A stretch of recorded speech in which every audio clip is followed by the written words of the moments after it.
Shalom saudara-saudara, selamat pagi, selamat memasuki hari yang baru, dan selamat mempersiapkan diri untuk menjalani hari yang baru.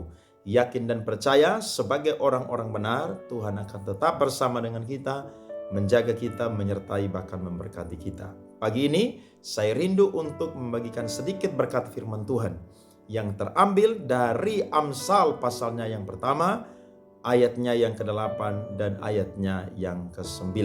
Judul firman, belajar dari kehidupan orang fasik. Hai anakku, dengarkanlah didikan ayahmu dan jangan menyia-nyiakan ajaran ibumu. Sebab karangan bunga yang indah itu bagi kepalamu dan suatu kalung bagi lehermu. Ternyata Alkitab mencatat kita perlu belajar dari kehidupan orang-orang fasik, bukan hanya orang-orang benar. Maksudnya adalah ketika kita belajar dari kehidupan orang fasik, maka kita akan mendapatkan hikmat. Ketika kita belajar dari kehidupan orang fasik, maka kita akan bisa belajar dari pengalaman kehidupan mereka.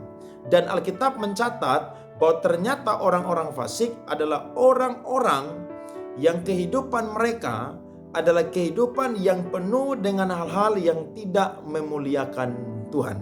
Saya coba catat saudara-saudara, Alkitab mencatat di dalam ayatnya yang ke-8 sampai ayat ke-19 kurang lebih ada 3 hal, yakni bagaimana kita perlu belajar dari kehidupan orang fasik, dan itu menjadi pelajaran bagi kita untuk kita hidup tidak sama seperti mereka.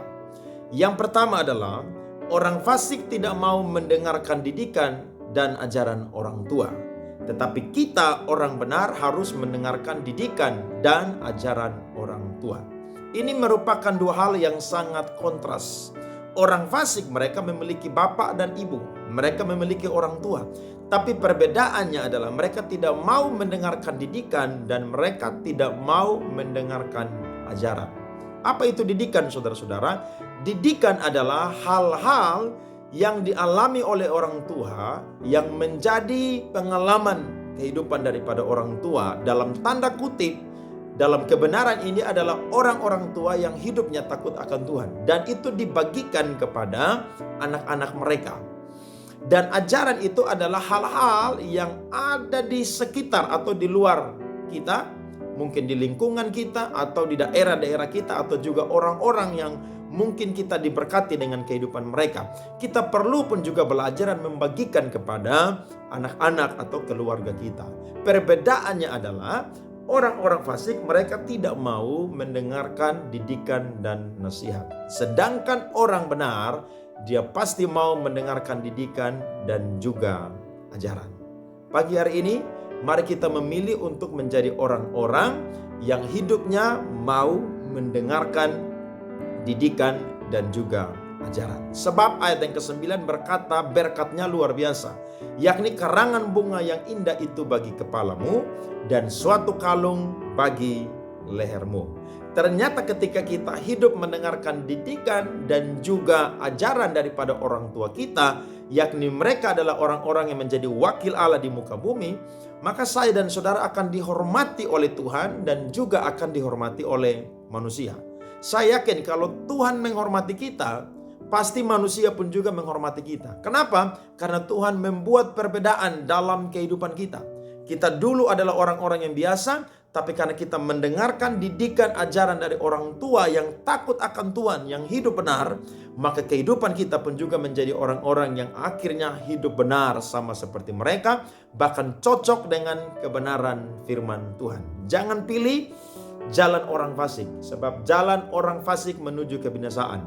Tapi jalan hidup orang benar seperti cahaya fajar yang kian bertambah terang sampai terang benderang. Yang kedua adalah orang fasik mengikuti ajakan orang berdosa, tetapi kita jangan ikuti ajakan orang berdosa. Lihat ayat 10 sampai 14. Hai anakku, jikalau orang berdosa hendak membujuk engkau, janganlah engkau menurut. Jikalau mereka berkata, marilah ikut kami, biarlah kita menghadang darah, biarlah kita mengintai orang yang tidak bersalah dengan tidak semena-mena, biarlah kita menelan mereka hidup-hidup seperti dunia orang mati, bulat-bulat seperti mereka yang turun ke liang kubur. Kita akan mendapat berbagai benda yang berharga. Kita akan memenuhi rumah kita dengan rampasan. Buanglah undimu ke tengah-tengah kami, 1 pundi bagi kita sekalian. Ternyata hidup di dunia ini adalah hidup yang penuh dengan pilihan. Kita bisa mengikuti ajakan daripada orang-orang fasik, tapi kita pun juga bisa menolak ajakan daripada orang-orang fasik. Contohnya adalah seperti yang firman Tuhan katakan, orang fasik hobinya adalah merampas orang yang memiliki kelebihan. Itu adalah perbuatan dari orang fasik. Tapi ketika kita jadi orang benar, maka kita belajar untuk mencukupkan diri dengan apa yang menjadi berkat kita atau bagian kita. Ketika kita datang dengan telanjang, maka kita pulang juga dengan telanjang. Orang fasik adalah orang yang sungguh-sungguh mau hidup sesuka hatinya, tidak mau menuruti firman Tuhan. Hobinya adalah menyusahkan orang lain. Tapi kalau orang benar, saya percaya hidupnya menjadi seorang yang menjadi berkat bagi banyak orang, menjadi seorang yang pembawa damai bagi orang lain.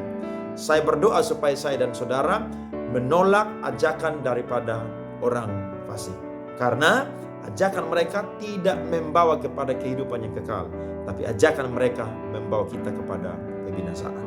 Dan yang ketiga adalah orang fasik mengikuti tingkah laku orang berdosa, tetapi kita jangan ikuti tingkah laku orang berdosa.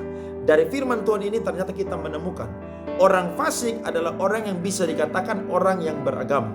Maksudnya adalah orang fasik akan mengikuti tingkah laku orang berdosa. Orang berdosa adalah orang yang tidak pernah mengenal kebenaran. Sedangkan orang fasik adalah orang yang tahu kebenaran, tapi dia tidak mengenal kebenaran. Ada perbedaan. Orang yang tahu kebenaran adalah orang yang hanya sampai tahu kebenaran atau simpan kebenaran di pikiran dia, tidak sampai di hati dia. Tapi kalau orang yang mengenal kebenaran, sampai di pikiran dia, sampai di hati dia, keluar dari mulut dia, dan juga aktif ataupun juga dimunculkan dari perbuatannya dia. Saya percaya ketika saya dan saudara jadi orang-orang Kristen, maka kita menolak tingkah laku daripada orang-orang berdosa. Sebab itu merupakan perbuatan daripada orang-orang fasik. Ayo menjadi orang-orang yang sekalipun hidup di tengah-tengah orang fasik dan orang berdosa, saudara tetap berpegang kepada kebenaran. Yakin deh, saudara tidak akan pernah rugi. Yang ada adalah saudara untung, sebab kebenaran akan memerdekakan kita. Bahkan kebenaran pun juga akan membawa saya dan saudara hidup menjadi berkat bagi orang lain. Bahkan hidup kita akan berubah dan kita akan menjadi orang-orang yang sungguh-sungguh melihat kebaikan terjadi dalam kehidupan kita. Amsal pasal 1 ayat 16 sampai ayat yang ke-19. Apa yang menjadi konsekuensi dari orang fasik? Karena kaki mereka lari menuju kejahatan dan bergegas-gegas untuk menumpahkan darah. Sebab percumalah jaring dibentangkan di depan mata segala yang bersayap, padahal mereka menghadang darahnya sendiri dan mengintai nyawanya sendiri. Demikianlah pengalaman setiap orang yang loba akan keuntungan gelap, yang mengambil nyawa orang yang mempunyainya. Saya berdoa, saya dan saudara menjadi orang-orang yang memilih kebenaran. Akhir kehidupan kita happy ending di dalam Tuhan. Selamat menjalani hari ini. Saya berdoa Tuhan berkati saudara-saudara semua. Amin.